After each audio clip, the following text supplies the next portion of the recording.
It's overrated. The cityscape escapes you with a sound.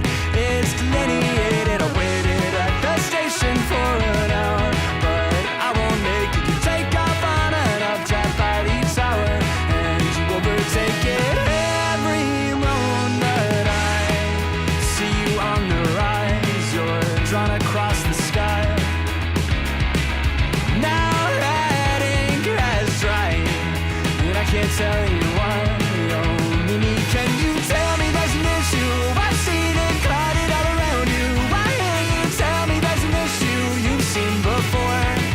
Oh, Mimi, can you tell me there's an issue? I've seen it clouded all around you. Why can't you tell me there's an issue you've seen before? And I can't tell you why. Oh, I can't tell you why. Why you have to stay here on the ground? It's overrated. The cityscape parades you with a sound. It's delineated. No one here has even learned your name, but they all claim that they saw you land and land to do the same, but they won't make it. Every moment I see you on the rise, you're drawn across the sky. Now that ink has dried, and I can't tell you why. Oh, Mimi, can you tell me there's an issue? I've seen it clouded all around you. Why can't you tell me there's an issue you've seen before? Oh, Mimi, can you tell me there's an issue? I've seen it clouded all around you. Why can't you tell me there's an issue you've seen before? And I can't tell you why.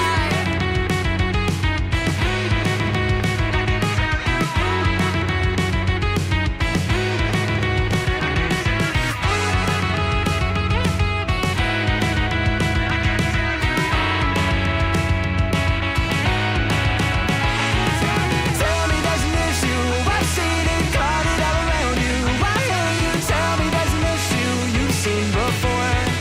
Or maybe can you tell me there's an issue? I've seen it clouded all around you. Why can't you tell me there's an issue you've seen before? And I can't tell you why. I can't tell you why. Hello there, folks. It's Nerdy John here, and today it is episode 62 of Nerdy Live. 62 episodes. Can you believe that? Well, unfortunately, because of it being Thursday, K-Huck is not joining us.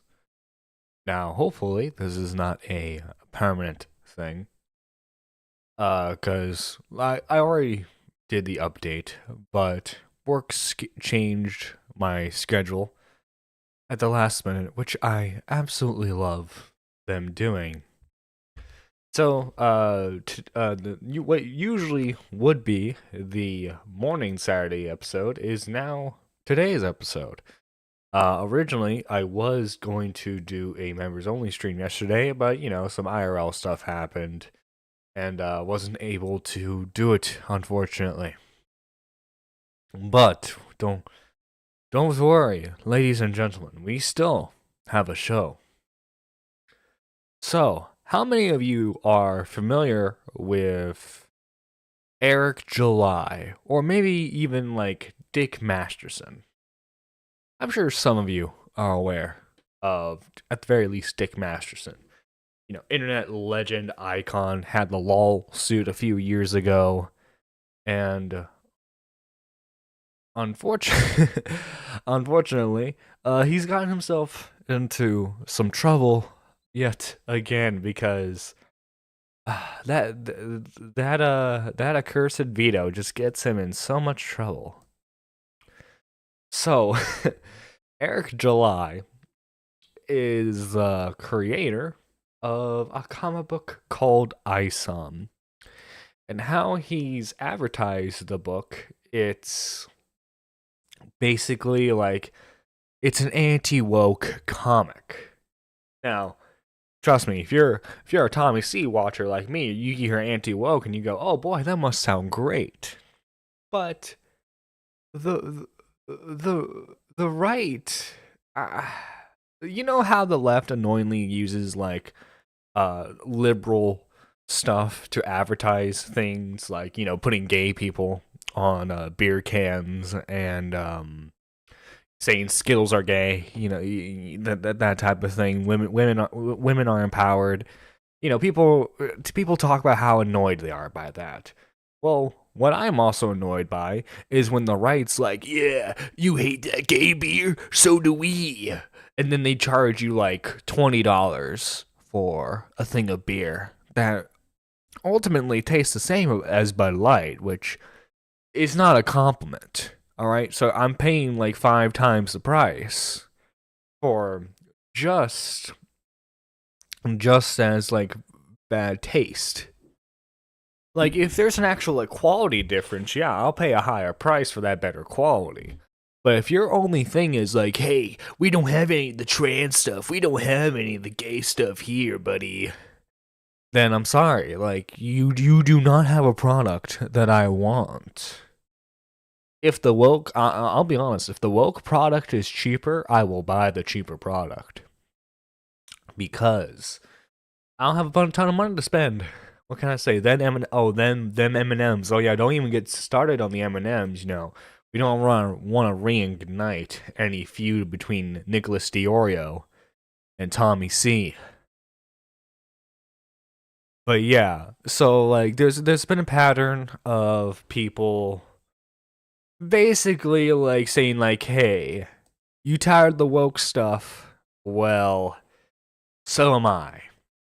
And like comic books especially, I'm gonna get into a whole rant here, because comic books is my realm, ladies and gentlemen. It is the nerdy John realm. This is nerdy live after all. This is nerd stuff. I know what nerd culture is. Alright, so like people are talking about how they're tired of woke stuff in their comic books. Well, I hate to tell you this, buddy, but woke stuff has been in the comic books for a long time. I mean, let's look at X-Men, for example. The X-Men were created in the 60s. X-Men...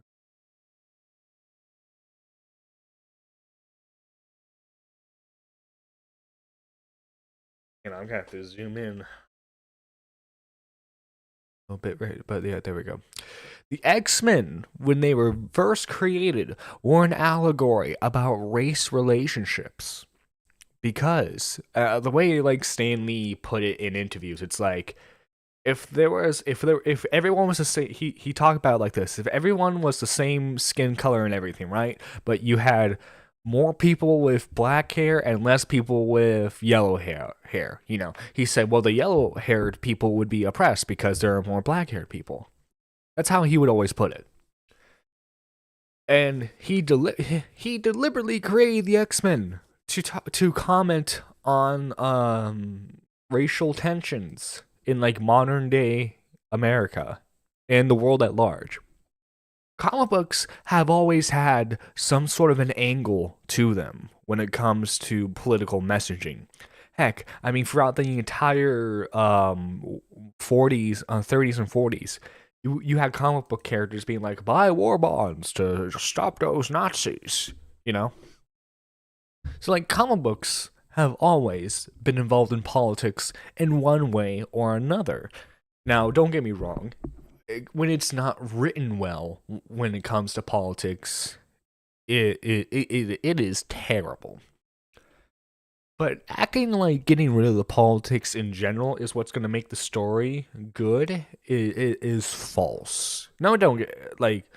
Sometimes I just want to read a comic book about how Spider-Man stops a bad guy and, leave it at that. I get it. Sometimes you don't want to have big political thinking in your piece. Well, Eric July, in his infinite wisdom, has decided that he's going to create that comic book. It's called ISOM, and while I have personally not been able to read it yet, it seems like it is a big, heaping mess for all intents and purposes. You know what the funny thing is about ISOM is when you look up the word ISOM, it brings up the International School of Ministry. And it seems like it's a copyright issue, which it is.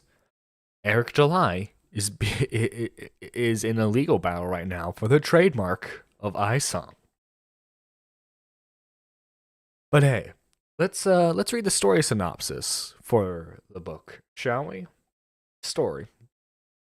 Avery Stillman was once an entry-level superhero known as ISOM, the city of Florspark, Texas, shortly after gaining his special abilities, which are never clearly stated, by the way, although it seems pretty clear that he has, like, super strength.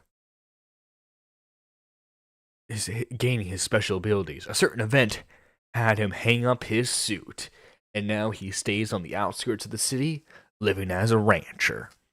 You see, he's just living that simple life. You see, he's just living as a farmer. He's just living a simple life.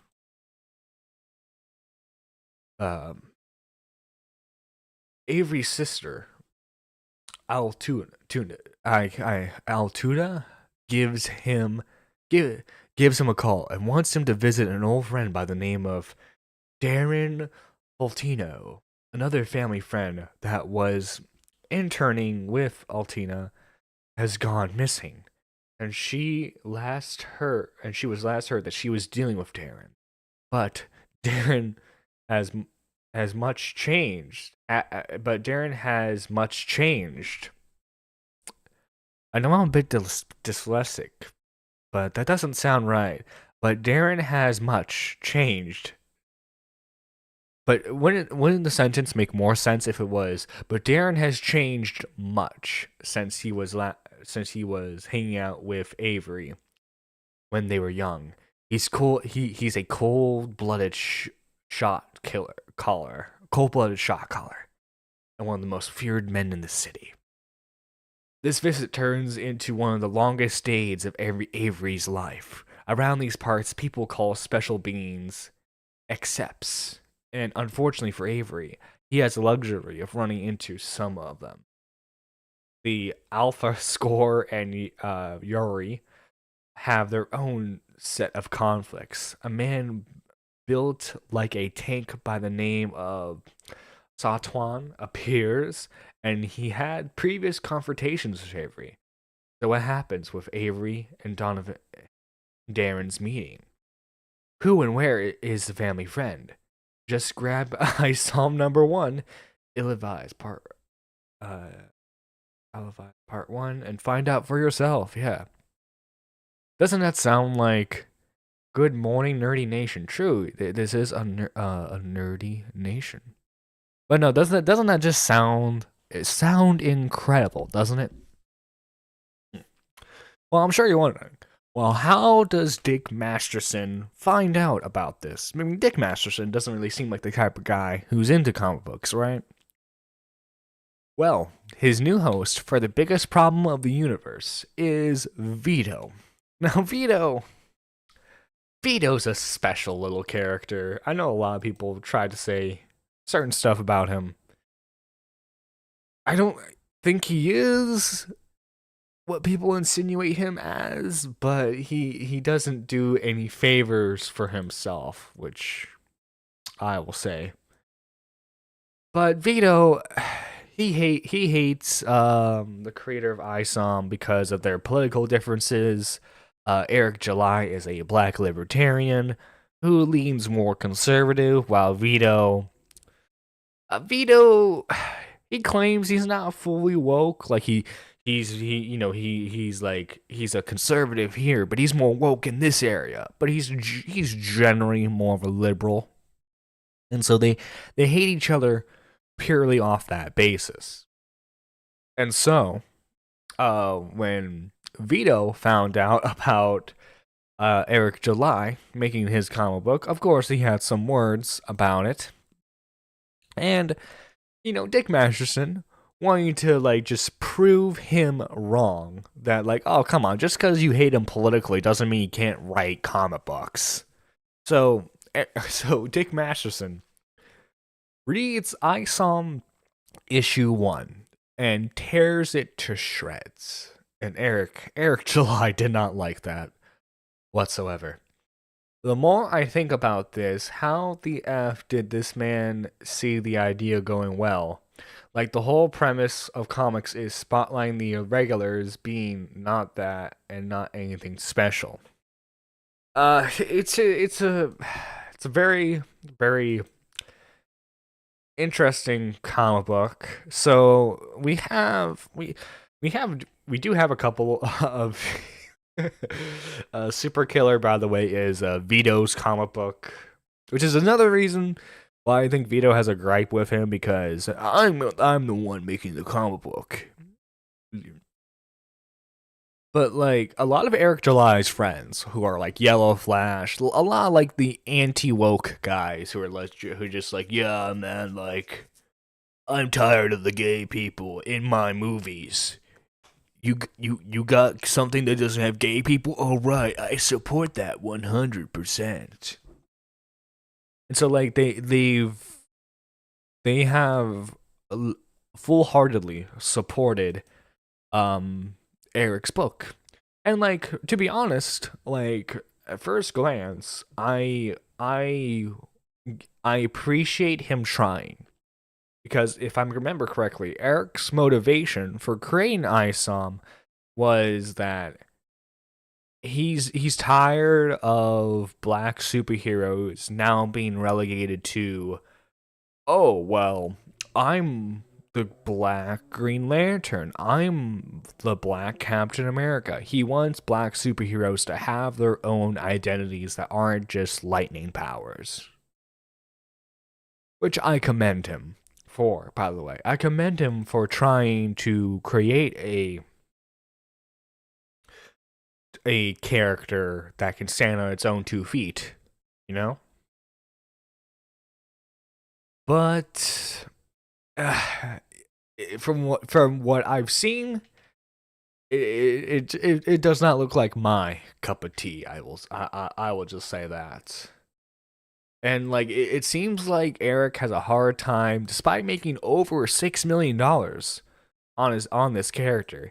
He has a very hard time taking any criticism, because like anybody who makes fun of his property or makes fun of the comic book, he either has to like relentlessly reply to them or false flag them.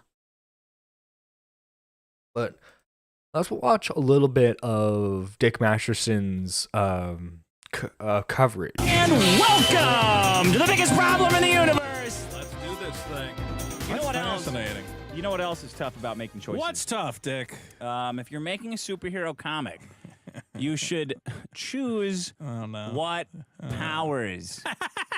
Yeah. And like I've seen a couple of panels from the book. They're not very clear on what ISOM's powers are. At the very least, he does have super strength.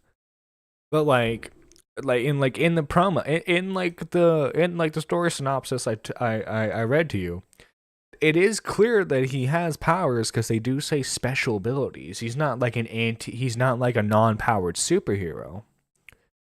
But like they never make it clear what his powers are.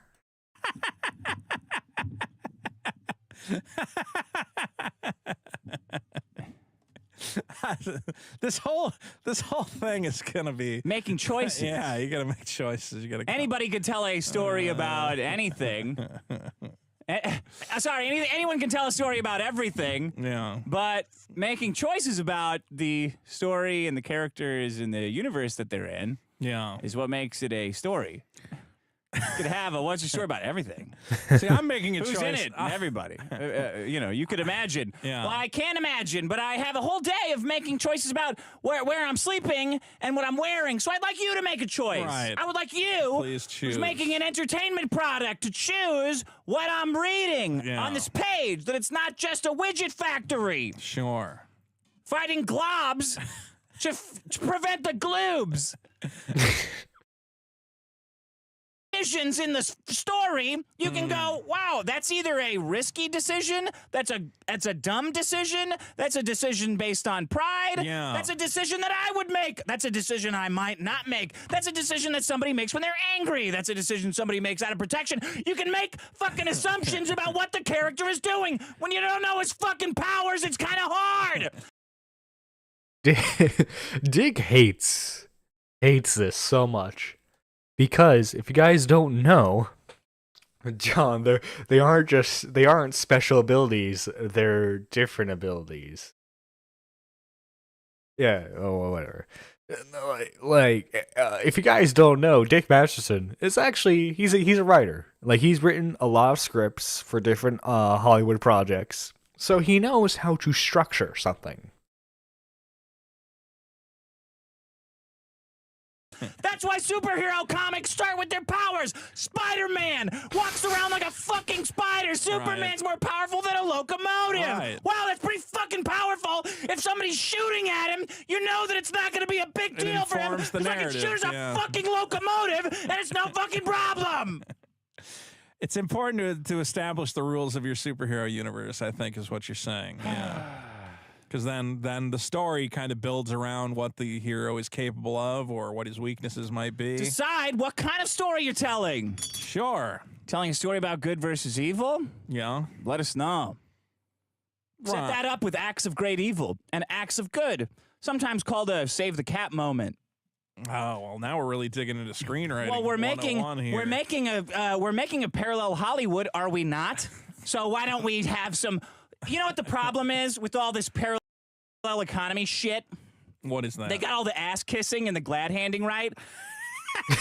They have figured out that part. They figured out that part. How's that comic? It's amazing. It's the greatest fucking. You go down Hollywood. Hey, you were in the. How's that script you're working on? I read it. It's amazing. Fucking it's the greatest incredible. Thing. Fucking amazing. Did you see what's the worst movie that ever came out? You just produced Santa Inc., right? Yeah. Yeah, I saw it. Amazing. It was great. It was fantastic. It was fantastic. You're Reviews are fucking crazy. And then when you actually make what you're making, you get notes. Right. Which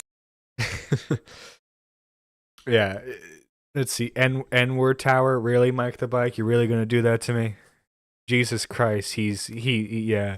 Well, I mean, illicit assassin. If you're not familiar with Dick Masterson, he rages. He rages quite a lot in on his show, but like he hates seeing bad writing. He hates seeing comics try to be funny and fail miserably. And Mike the Bike, if you start an N-word tower, I will destroy you. I will destroy your existence. Just want you to know that. which is 10,000. I'll get Eric July to come after you, okay? He has superstar lawyers. Things that's wrong with what you did. Yeah. They're missing that part in the parallel economy. The editor process. So I went ahead and did it. Well, Okay? might be a little, I don't know if this will be entertaining. Well, maybe this could inform. It's not going to be a little late because you guys need to fucking do this. You guys need to fucking do this. You've got thousands of people telling you that what you did is great, and it's fucking not. And it did not go through. 40,000 copies got sold, right? It did not go through this process. Look, the entire. I'm gonna paraphrase you. You tell me if I'm wrong. Okay. Your issue is Eric July. People are saying we're gonna topple Hollywood with our independence, right? Yeah, Eric he wants to do what Image did in the 90s. He wants to topple Marvel and DC and become the next big publisher of comic books. Which, I'm all for. But let's not look at the 90s through 100% nostalgia goggles. A lot of Image comics sucked. And the only reason why they ever got big to begin with was because they were riding on a lot of 90s trends. But beyond those 90s trends, they didn't really have anything for them. the comic book community is always fighting each other. True, JC, true, because the comic book community can never agree. Well, usually they're fighting about like, oh, Batman beats Superman, but the Superman beat Darkseid. It's usually dumb stuff like that. But now, as of recent years, it's about the wokeness. The woke mob has plagued the comic book industry. I will tell you the issue with comic books. The issue with comic books is, like, and Stan Lee understood this principle. Stan Lee said you have to assume every comic book is someone's first. And for a good 20 years of the comic book industry, they have not been following that philosophy. Because in order to understand books, you now need to buy the 50 plus tie-ins that are in this event that relate to this other thing with this one character.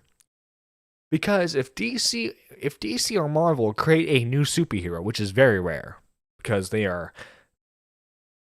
have no ideas anymore on how to create anything. But if DC or Marvel ever create a new superhero, that new superhero always has to be involved in some major event that happened last year. That if you want to know what happened or what led up to this event, you need to buy like 2 years worth of comic books from from the different characters that you might not even want to read, but you need to understand this. Basically, comic books has become, let me read the quick notes real quick, or let me read a summary page. Comic books just suck now. Old IPs are safe. Nobody wants to take a risk on new ideas anymore. True, yeah. All woke comics, God forbid, they put a brown face on a page that's quoting would have a stroke. Oh yeah. Well, it's like they did this really. Does anybody remember when they made Superman's son the main Superman for a bit? I do, and it sucked.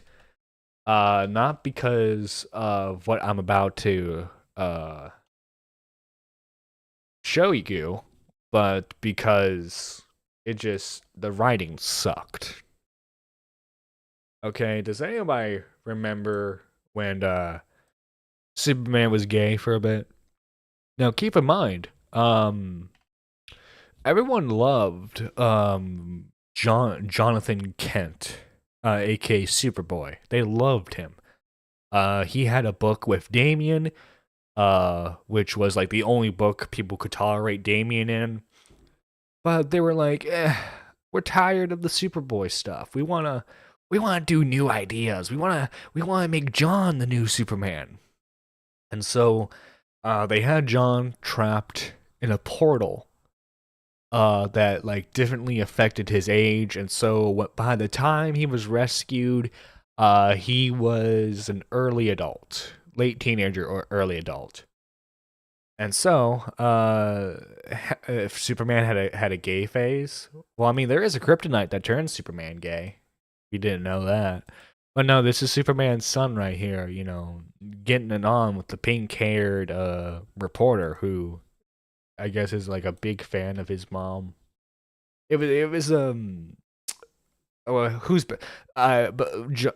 Clark Kent is back as like the main Superman, but comic books go into this arc of like being super liberal, being super conservative.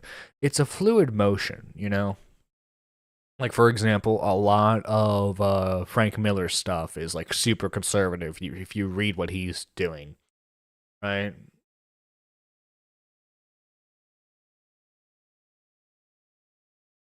Let's see. Politics in the media is arslur on both sides. Can't we just have a good character that has well-written stories? Illicit Assassin, you are asking too much of modern writers, okay? Lex Luthor gave Clark his... Oh my god. Yeah, but... yeah, as you can see here,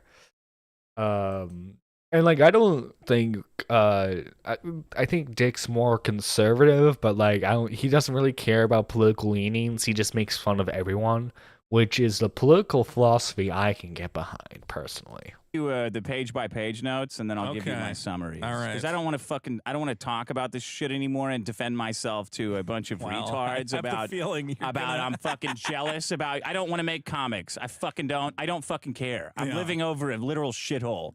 All right, I'm done with fucking Starts with 2 weeks earlier. 2 weeks earlier. The comic starts 2 weeks earlier. Is that what it says? There's like a little note. Yeah, a little note in the 2 weeks thing. ago. 2 weeks earlier. Don't do that. Just start where it starts. Stories should start where they start. Start. If you have to go 2 weeks back, don't go. Just start 2 weeks ago. Yeah. No need to tell us it was two weeks ago. Good point. No point to that. That's a classic note too. I think most screenwriters will tell you that. Is it? We meet a character called Mrs. Newman. We meet a sister who's saying to Isom, if you don't do it for your sister, she says this line, if you don't do this for your sister, do it for Mrs. Newman. Who the fuck is Mrs. Newman? See, as a reader, I know who my family is. Right? Like, I understand the difference. I understand that family's important, and that if anybody's doing something for anybody, it's going to be for a family member. Right. Not for Newman from Seinfeld. I don't... Yeah. So, like, to sort of, like, relate this a bit, imagine if, like, the first issue of Spider-Man, we don't have any context for Uncle Ben dying, and, like, Aunt May is just like, if you won't do it for your uncle, do it for Jim. Jim, our good family friend. Like imagine if Spider-Man started out like that. Like, first issue of Spider-Man, they're just like, do it for Jim. But we don't know who Jim is. As readers, we don't know. Agreed, it's unnatural and clunky when writers shoehorn in values or representation for points on either side. It's like consumption of the media has become a sport. Yeah, it really has been. I mean, in reality, it's always been like that. I mean, like I said, comics have been talking about politics for a very long time, since their inception. Like I said, World War II, war bonds, 60s with race allegories, with rich versus poor. I mean, the Green Lantern and Green Arrow book was explicitly about politics, because if anyone remembers that run, Green Arrow was written as a liberal. Green Lantern, who was Hal Jordan at the time, was written as a conservative, and they would butt heads on how to solve issues, because they weren't fighting the big bad guys. They were solving local town issues like drug wars, corrupt landlords, that type of thing. Critically acclaimed run that involves politics. So, like, politics can be done well, but it's usually... with politics being done is usually just people being like, hey, this is my political philosophy, and the other people's political philosophy is bad but mine, when in reality it should be more introspective of the world, rather than it being like, this is objectively good, this is objectively evil. If my sister ever called me up and said, don't do it for me, do it for Newman from Seinfeld, I'd go like, well, I mean, I know you. Yeah. I love you, right? Was Mrs. Newman revealed in the script, in the plot? It's been a while. Funny enough, no.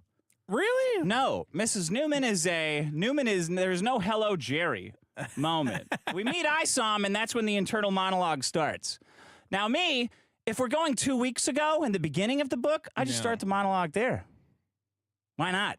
If we're seeing things from the point of view of a hero who's going to be talking to himself the whole time, which doesn't always happen or need to happen, but it's fine, right?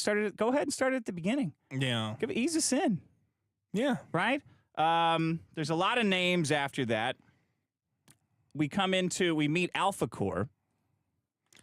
Well, Isom's been tasked with finding this girl, right? Yeah.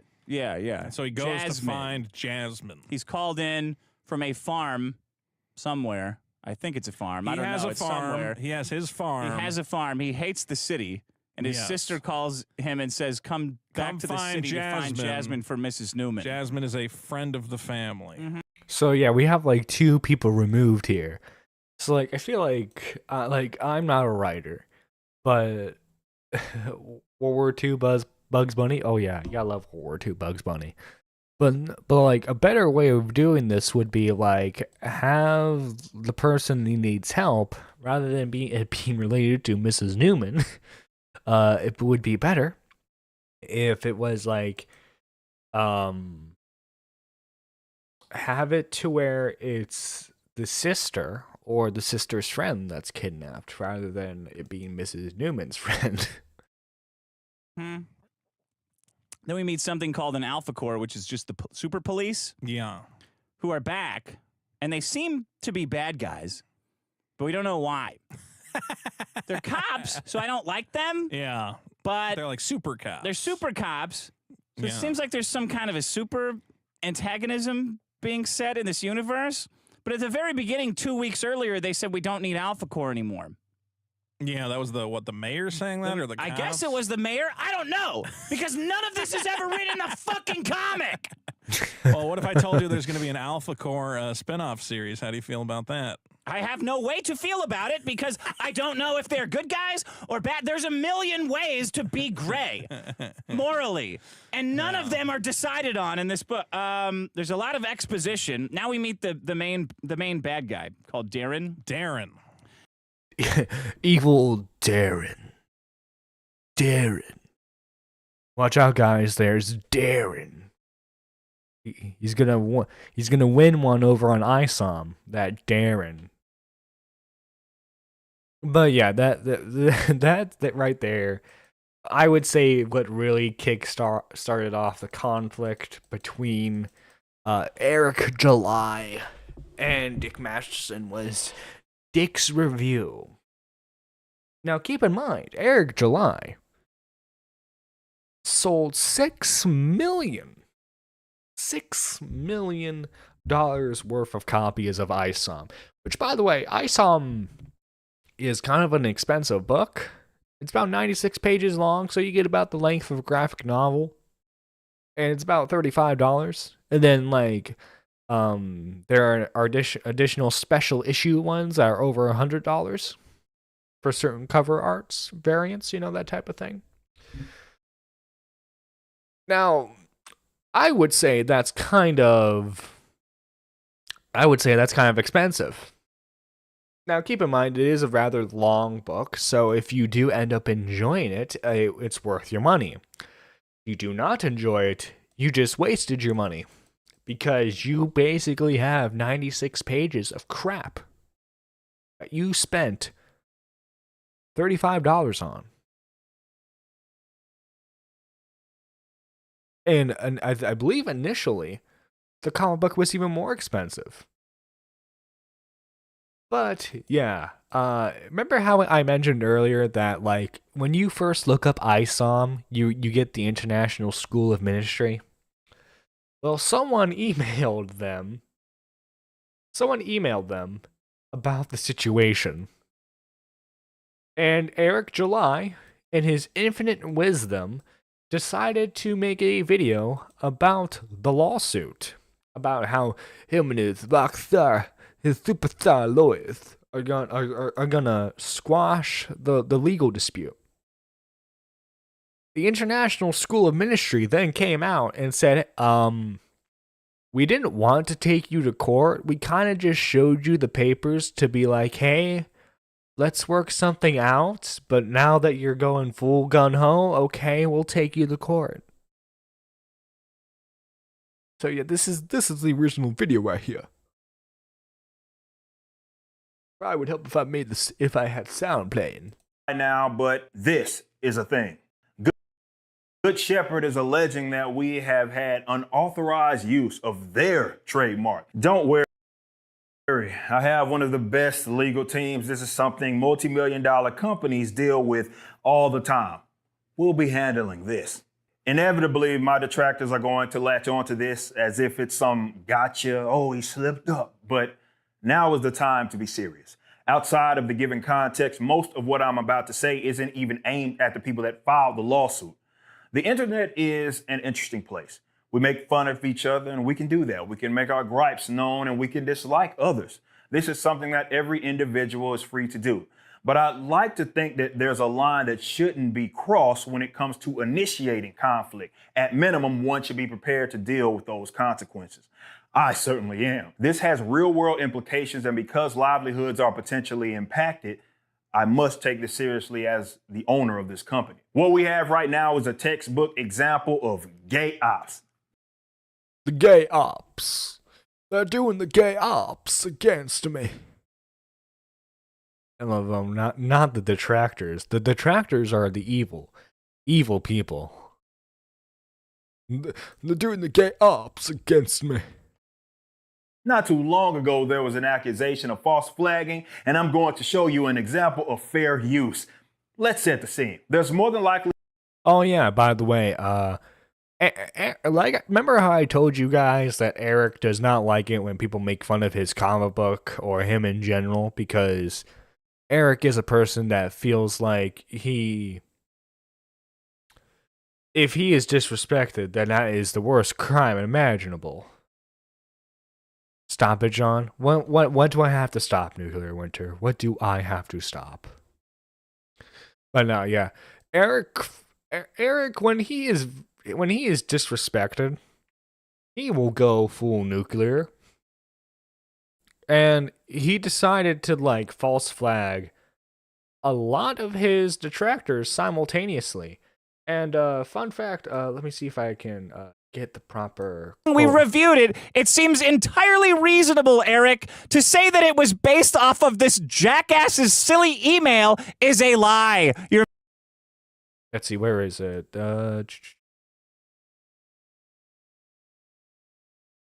no, too far back. Here we go. saying Eric July and his Findom. This is me saying this. Eric July and his Findom simps. Can you guys read this? Yeah, Eric July and his Findom simps on a false flagging spree. Yeah, a lot of critics of the Rippaverse got flagged at the same time after Vicky got a false DMCA strike and after Riley got a trademark strike on his store that wiped the whole account out, I think, if I remember correctly, and his account, which had a shitload of followers he's had forever. Yeah, it's a you guys were on a false flagging spree. Obviously, I can only prove some of those, but all of the Rippaverse critics got taken out at the same fucking time. Kind of suspicious that all of your critics get their accounts suspended and reported all at the same time. Kind of weird. Kind of like a Maddox decision right there. Stop introspecting, you dork. What am I doing that's interest? What am I introspecting about? Yeah. But yeah, let's get back to the main video. I'm probably gonna be cutting back to here and there to the original video to Dick's response to it, because it some reference to me before, but a fat person by the name of Vito really ramped up his... Fat person. Did I mention that Vito's fat? Vito fat, guys. Guys, did you know that Nicholas Diorio is fat? Did you know that? Did you know Nicholas Diorio is fat? Of fair use. Let's set the scene. There's more than likely some reference to me before, but a fat person by the name of Vito really ramped up his public hatred of me at the launch of the Rippaverse last year. Since then, very frequently, this person has made a point to speak negatively about me and this company. How dare he? How dare he negatively talk about me? How dare he? Eric, you know what you can do? You can ignore Vito. That's what you can do. What you should have done from the beginning. Especially when Dake got involved. Cause when Dick sees that you react to him in a certain way, he'll poke the bear, especially if you act out in a outlandish way, which you've been doing a lot, Eric. Oddly enough, his friend joined in once I publicly rejected the opinions that were masked as a review of ISOM #1. Let's rehear that. Me and this company, oddly enough, his friend joined in. The friend being Dick Masterson, by the way. Once I publicly rejected the opinions that were masked as a review of ISOM #1, he ramped up his public down talking. He can word it as if I'm the one tripping at the criticism, but how dare you? How dare you speak negatively about my book? You can't. Like, by the way, guys, you can criticize something and hate it. Like, everyone wants their criticism to be constructive, and unfortunately, ideally, criticism. I can take criticism, goes and false flags people who don't like his comic. Yeah, exactly. Do what everyone else does and ignore veto. Yeah. Well, he's like a hardcore libertarian. You know, he doesn't stand for the woke mob, and you know those soft snowflake liberals, right? But then, as soon as a soft snowflake liberal criticizes his work, he can't stand it. Like, what? All right, Eric July. Having his opinion be dissected and then be discarded may have hurt his feelings. Since then, I've had several other things, very interesting things that have been levied at me, and we've collected the receipts on those. I can't give you everything, but this is how the internet works. So talking noise isn't a problem. There are drama farmers out there. They need to conjure up things. Some may consider it to be admirable that they have to talk about me to get the most engagement. But what happened out of this is what you'll take exception to. You may be thinking, why would something like this happen now? We are 2 books in and a full year removed from the launch of the Rippaverse. This may have something to do with it. In this lawsuit, they allege July Ripper's accusations have caused actual confusion. An example of that actual confusion is shown in the following highlighted copy of an unsolicited email from a third party in which the sender specifically mentions the identity of the. By the way, I know you probably can't see the full email detail, but the the email sender is a person by the name of Obtuse Gnome, and in this video,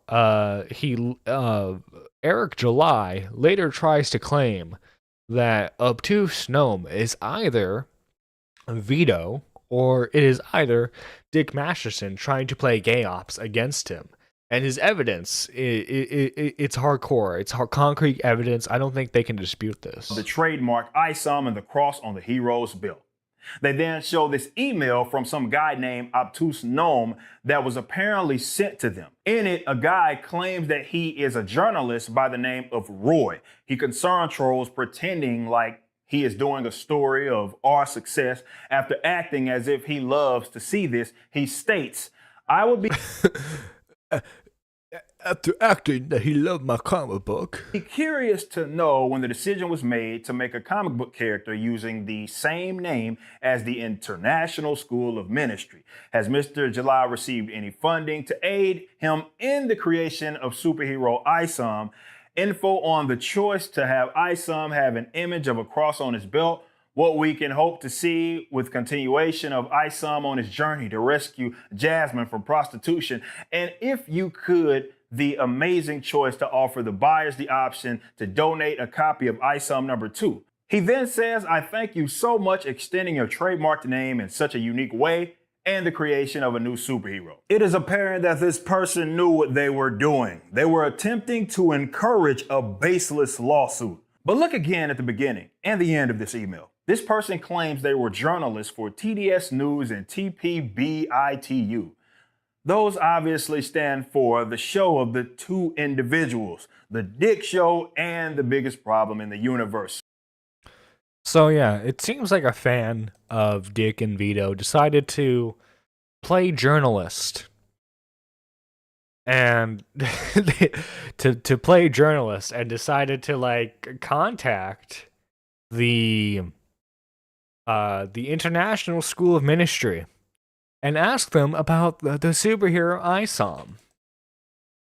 And they in turn decided to bring this attention to Eric July himself and be like, hey, I noticed you're using our copyright trademark. Yeah. As a fellow black, oh my god, as a fellow black, I gotta be skeptical. Is it Ripper himself doing these false flags? The Ripper. So, is there actually a connection between the two individuals and this person that sent this email? Well, let's discuss. This person goes by the name Obtuse Gnome in their email. There happened to be a Twitter account under that same exact name that has since been suspended for Lord knows what. This account used to tweet constantly at me and about me, and he only popped up after these two individuals kicked off their hatred of me. Here's an old screenshot from when the account was active. A new account has popped up under a similar name, profile picture, and what do you know? Look who the first three accounts are. Oh my god. Vito and Dick Masterson follow him? Oh my god, this must have been all orchestrated. This person followed. Surely it's just a coincidence, right? It gets worse. Back in July, we announced that we would be working with Comic Books for Kids, an organization that has tasked itself with getting comics to kids in need. As to be expected, these two attempted to delegitimize our efforts and made some very bold accusations that we have receipts on. In this tweet right here, Vito claims we asked the charity if they need more comics. In that tweet, he shows an email from Mark, who is the owner of Comic Books for Kids. Sharing this may have been a critical error because we were able to obtain the entire email chain. In the original email, you see that Vito tried to block out the name. The original contact is from the same email from a guy by the same name. Yet again, concern trolling, this time acting as if he is so concerned about Comic Books for Kids being scammed. And I actually do have, I have the original clip of Vito and Dick Masterson talking about that. Real quick, let's see, biggest problem in the universe, ISOM. Because Vito and Dick Masterson talked about the whole charity thing in the episode of Biggest Problem. Let's see, where is it? Oh yeah, here we go. Biggest Problem. Eric July charity party. I wish they clipped their stuff more, not just have it as episodes.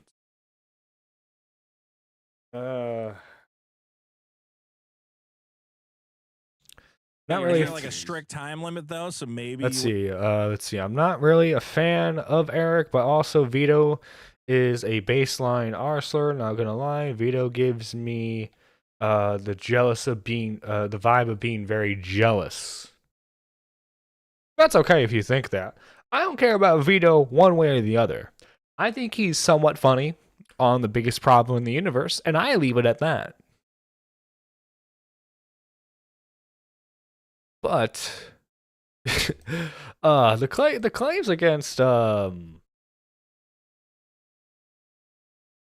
the transcripts, I would love to see the transcripts, YouTube. Thank you, YouTube. So gracious. How do you know they're actually 16 or 15 or whatever got busted saying? They had a pedophile. Oh, that's a lovely role-play Discord server. 1915. I don't know what's going on. That's a lovely clip of Vito the play. You're really beating those accusations, Vito. You're really beating those accusations. No, it's here somewhere. Come on. Trivia cheaters. Trivia. I know someone clipped it. That's how I originally found it. 1 second. But yeah, like, basically, what's going on is Dick and Vito find out that he's doing this charity thing, and he's selling the comic books for just half the price, and it's all gonna go to charity. But I was talking to Tyrone about this, another black YouTuber.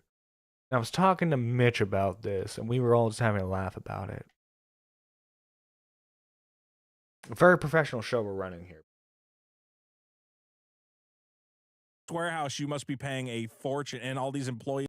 Here we are.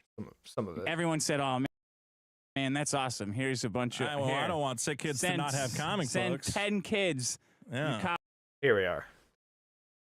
What are you even talking about? What's the problem? The problem is that black people are not performing well at testing. A bit too far back. I don't like this Gattaca shit. Yeah. Where it's like, well, the testing's. Charity fraud scams can come to you in many forms: emails, Here we go. social media, Yeah. crowdfunding platforms. Wow. Cold calls, etc. Always use caution.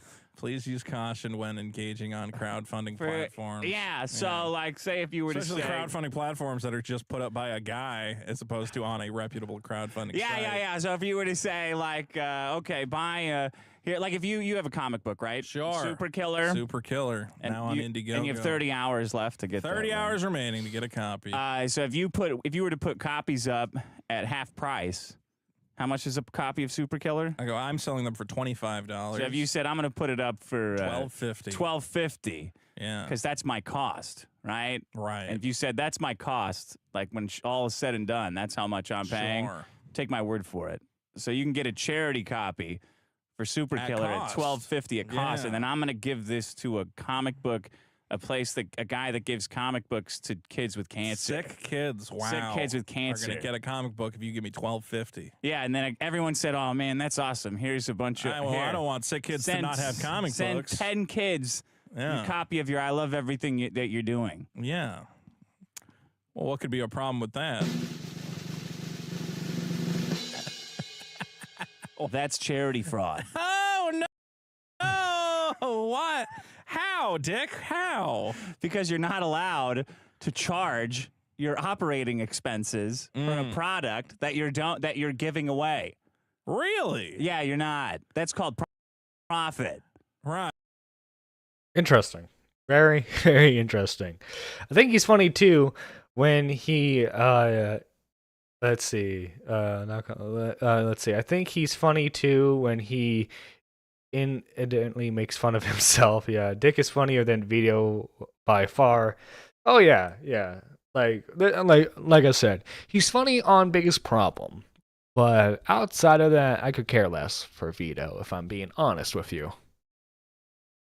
But yeah, I mean, I'm no lawyer, but if you read the textbook definition of what fraud is, what charity fraud is specifically, and you look at what Eric July is doing, that's kind of suspicious. Wouldn't you guys agree that that's kind of suspicious? I'm like I said, I'm no lawyer expert, but this is a little suspicious. Eric also made another video about the lawsuit because why not? Let's see. Yeah, it's called "Insinuating a Lawsuit: Real World Implications," and the thumbnail is the rabbit dude from Arthur, because he's calling Dick Masterson that because he thinks Dick has buck teeth, or because Dick is white, when in reality Dick is Latino, but I digress. The man took the criticism of his work as a personal attack, and when he could have said, okay, thanks, moved on, and I wouldn't have had heard more from this months. I hope he has a lot of a lot to back that charity fraud claim, because if not, that's a huge L. Look at the beginning. Beginning of the charity fraud? Beginning of this? Sure. I am guessing, if you haven't, I hope that you do, that you've seen the previous video it is that we've done on this topic. And I just want to reiterate something real quick. The reason why I haven't said much about the lawsuit, potential lawsuit in itself, because we haven't been technically sued, we haven't been served, is because let my lawyers work. Yeah. So this video was made. This second video was made after the ISOM ministry. Like after his video came out, they said, we haven't sued you. We just brought you the papers so that way we could work out some sort of deal or some sort of like way to make this all work out, because like by the way, the International School of Ministry has existed for decades. Fun fact. And so it you know, it'd be kind of hard for them to change all their stuff all of a sudden. You know, like, why? Like, the character of ISOM is basically a self-insertion for Eric July. And, you know, Eric July's YouTube channel is called Young Rippa. So why not just rebrand the comics as Rippa? I mean, this is the Rippa-verse, after all. My lawyers work. I have nothing to worry about. We are handling it, and let us handle that and continue to handle that private. There's a reason why we have not said anything negative, even about the parties that are involved in this. Well, you did call Vito fat. You did talk about his weight in a rather negative light. Both of us, we want to resolve this amicably, and we see what's happened and what has happened out of that, and we're starting that communication, and that's the hope of all parties involved, is to get this resolved amicably. With that being said, as it stands, we're gonna keep rocking and rolling. We're at ISOM too. We're gonna keep grinding, because this is about to close out. We've had 2 multi-million-dollar campaigns, and I'm so thankful and blessed to be in that situation, and I appreciate each and every single one of you. But let us handle it. Let my legal team do what it is they do. This was not a slip up. Trust me. This is not, oh, well, he should have. Why didn't he do this? Trust me. You shouldn't have made videos talking about the lawsuit. That's the problem. Because no matter what you think Vito or Dick did in this situation, because especially Dick just wants to make fun of you. By you making a video about the lawsuit, he kind of won. What should have been done is you should have just let your lawyers handle this quietly and moved on. Like, you didn't need to make tweets upon tweets about this. You didn't need 2 videos worth talking about this. You just should have kept your mouth shut. And as a Dick Masterson fan, I cannot wait to see how this is going to turn out. Because ultimately, this is, again, guys, emphasis, this is just a trademark dispute. This is going to be very simple to solve. We're probably going to get this all solved out by the end of the year. Everyone's going to be singing Kumbaya. But, I mean, he is insinuating that he'll be doing something with Vito and Dick. And then he's made a lot of tweets insinuating that Vito is a pedo. Which Vito does not help himself out whatsoever. I've been so out of it, and I had no idea Dick Masterson and Def Noodles had a podcast episode. I mean, yes and no. People don't know this, but Def Noodles he's called into Dick's show quite a bit. But yeah, recently, Dick was a guest for whatever Def Noodles calls like his interview stuff. But back to track here. Obviously, this is not directly like the lawsuit because, as of yet, Eric's not suing Dick directly in any way, shape, or form. He's only kind of insinuated that he's going to be doing that. Which I'm not going to say he is. I'm not going to say he isn't. Obviously, because, again, I'm not a legal expert. All right, I'm just a guy who watches the Dick Show and like seeing some chaos.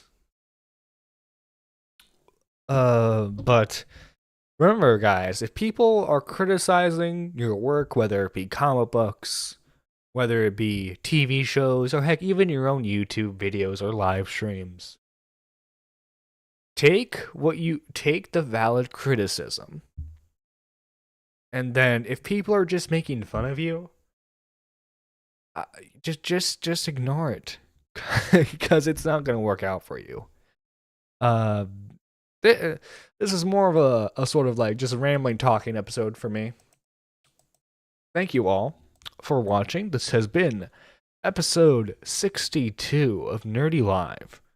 Tune in next week. Oh wait, before we close out, I did want to talk about what's been going on YouTube recently. So, YouTube has been on one recently, man. All right, so the whole thing with EDP, a lot of people's videos have been taken down talking about this. This video right here. This is just the victim, one of the newest victims of EDP, talking about her experience with him, and it has been struck down. Another thing that's been going on recently is the fact that let me see if I can scroll to the original post. But yeah, Sense of Society has been struck. Briz, even Gideon, who did the original video, was struck as well. For some reason, they are gung-ho about no one talking about EDP on the platform. And it's been like this for quite a while. From what I know, Moist Critical's video is still up on the situation. And we had him as a guest as of last week. DJ Screwdriver has received a copyright removal request from Fousey. Turkey Tom has also received one from Fousey's as well. And YouTube is a lovely place, man. Lovely, lovely place where people will instantly get all their stuff taken down because someone doesn't like what they're saying. And even Augie has felt this burn to some degree, because Augie had a 2-year-old stream taken down. One that was on Chris Hansen. And if you guys remember a few months ago, the Now Recording Boys were struck because they had jokingly said the statement that they hate women. I don't know. YouTube has like a weird pattern. Like I don't even want to call it a pattern because it's so irrational. It's like a woman. But no, like YouTube has like this weird behavior of like being super laxed on stuff for like months on end, and then like for 2 months straight they will strike everything in sight. But yeah, if you guys want to talk about, if you guys ever wanted to talk about the EDP situation, it's probably better if you don't. But don't show any clips of him or Gideon or any of the victim. I guess just Just make it a talking podcast like this one, and you're safe. You're safe for now. Watch this get struck. Anyway, this is Nerdy John, signing out.